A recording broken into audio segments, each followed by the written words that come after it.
afternoon, children. It's Val and Frank with another story for you today. Today we've got a rootin' tootin' story for you. Frank has actually as well brought his hot chocolate, so he's been enjoying a lovely hot chocolate in his own little mug. Let me come and show it to you. Here it is. It's Frank's very special mug, and he likes it full to the top, and he likes to put marshmallows in, and he likes it all lovely and frothy. Oh, Frank loves his hot chocolate. Right, let's get ready with the story. Come on, Val. Come on, Frank. We'll put your hot chocolate down there, Frank. Let's get you comfy. And we'll listen to the story. Right, our story today is called, right, I'm going to come back and show you. Here it is, The Legend of Dirty Bert the Bandit. Oh! And to get into the mood for the story, I'm going to put on my cowboy hats. Yee-haw! Here we go. Everybody comfy? Okay, then we'll start The Legend of Dirty Bert the Bandit. Oh, I'm so excited for this story. I think it's going to be a good one. What do you think, Frank? Oh, yeah, Frank thinks it's going to be a good one too. Let's see what happens. We'll sit you there. Here we go. From the day Bert was born, he was gritty, grimy and grubby. Everything about Bert was dirty. His clothes were dirty, his toes were dirty, even the freckles on his nose were dirty. His mother threw up her hands. "Bert, you're so dirty you make the pigs look clean." "Dirty Bert," he giggled with glee, and the name stuck like mud. But being covered with all that muck didn't slow Bert down a bit. He could run as fast as lightning, which is just what he did at bath time. "Come back, Bert," his mother would call. "You don't want to be a stinky little skunk, do you?" "Stinky little skunk," sang Bert as he skipped out of sight. Oh dear me. Well, I must show you Bert. Goodness me, he's absolutely filthy. Look at him. No wonder they call him Dirty Bert.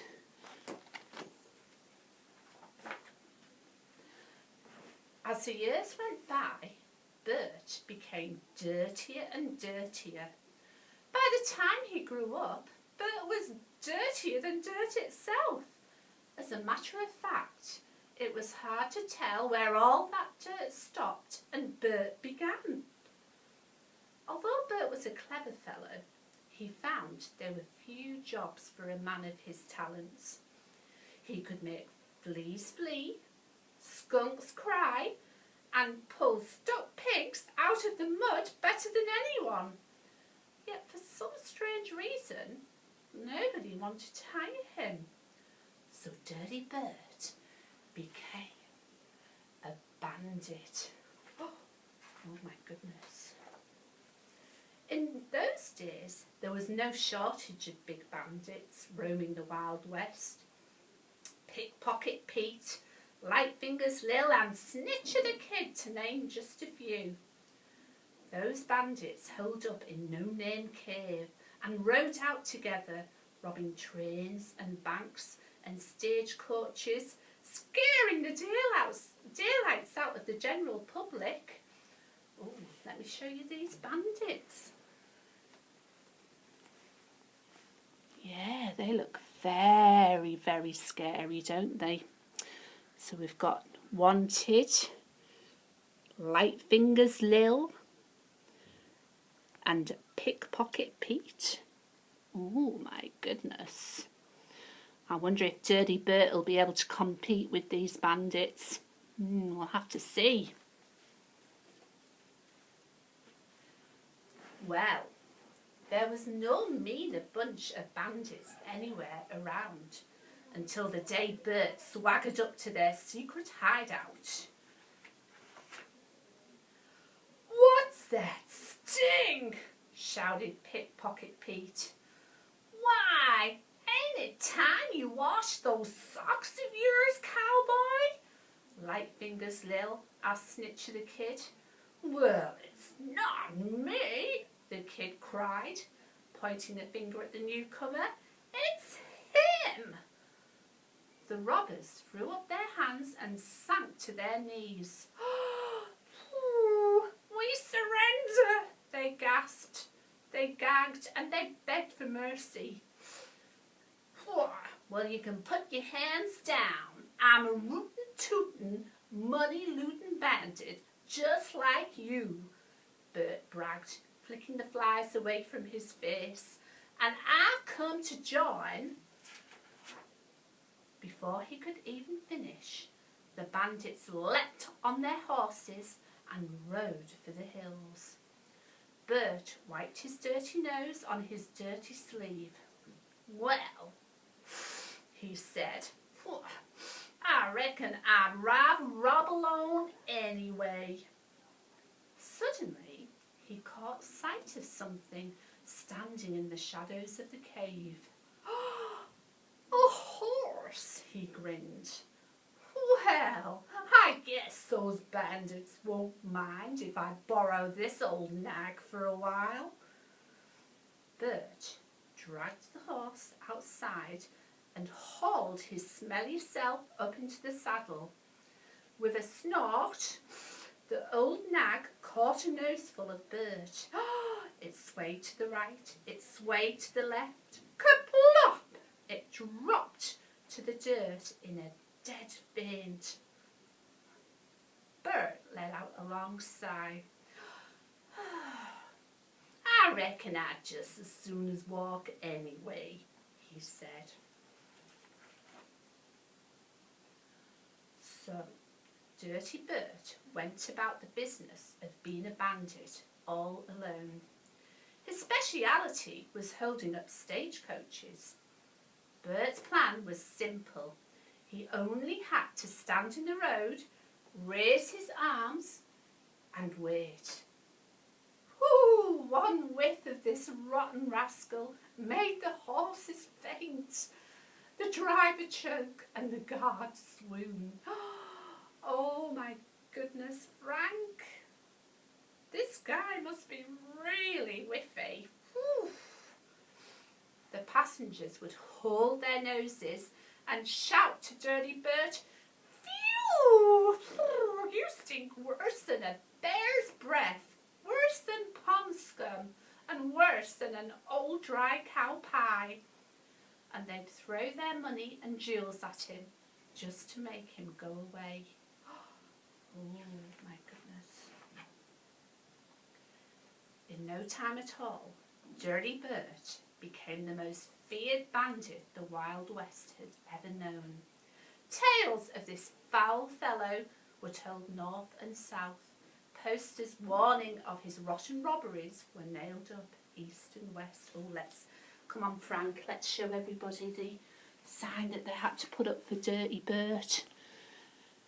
There it is. Wanted. Dirty Bert. Reward. $50. My goodness me. See what happens to Bert next. Try as they might, nobody could stop Dirty Bert. No one could get close enough. Life for Dirty Bert was as easy as rolling around in the mud. Yes, sir, Dirty Bert was sitting on top of the world, till the day he decided to steal from Tallulah Tumbleweed. Oh, I wonder who this Tallulah Tumbleweed is, Frank. I think we'd better turn the page and have a look and see. Miss Tallulah ran the biggest ranch in Cactus Creek.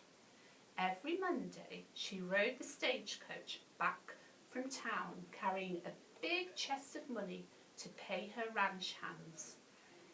This is going to be as easy as stealing candy from a baby, Bert grinned as he stood by the bridge over the creek, a cloud of flies buzzing round his head.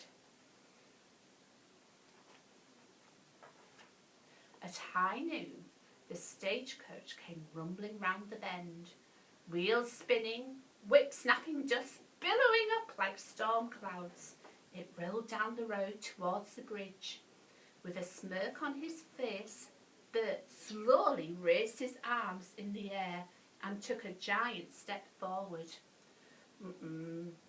He ought not to have done that. His two muddy boots slipped out from under him. Dirty nose over dirty toes fell Bert, flying through the air like a mud pie. Uh-oh, let's see this picture of Bert slipping. There he goes. I think that was a bad idea for Dirty Bert. He shouldn't have done that. Definitely not, says Frank.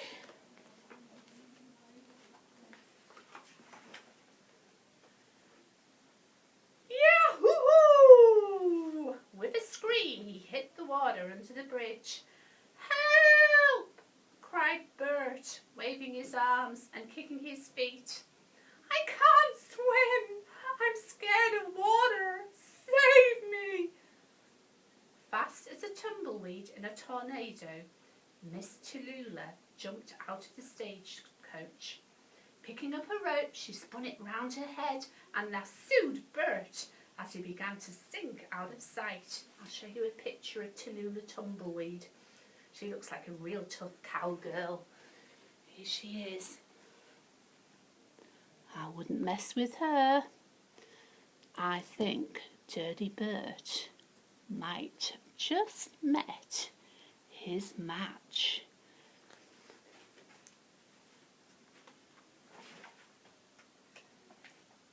Pulling him to shore like a fish, Miss Tallulah looked him up and down.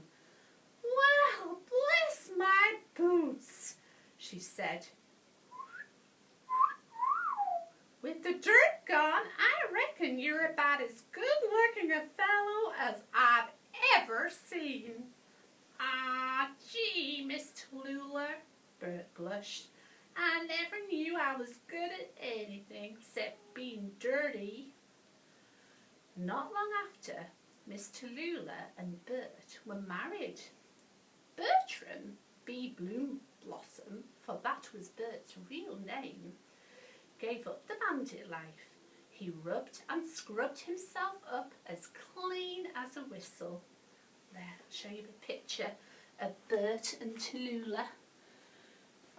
There they are. That's them just after they've got married. I wonder if they're going to live happily ever after. Let's see. A few months later, Bert opened the first bathhouse for bandits in the Wild West. In no time, he'd made enough money to pay back all the folks he'd robbed, with plenty left over for his favourite charity. Bert never was arrested for being a bandit because nobody ever recognised him. Well, let's see Bert's bathhouse for dirty bandits.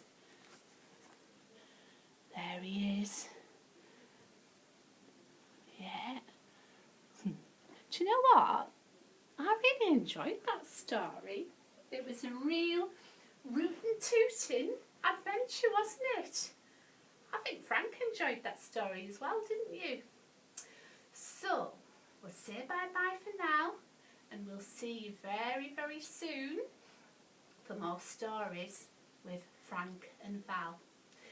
In the meantime, keep safe, keep kind, and remember, always be good for the adult in your life. Okay, see you later.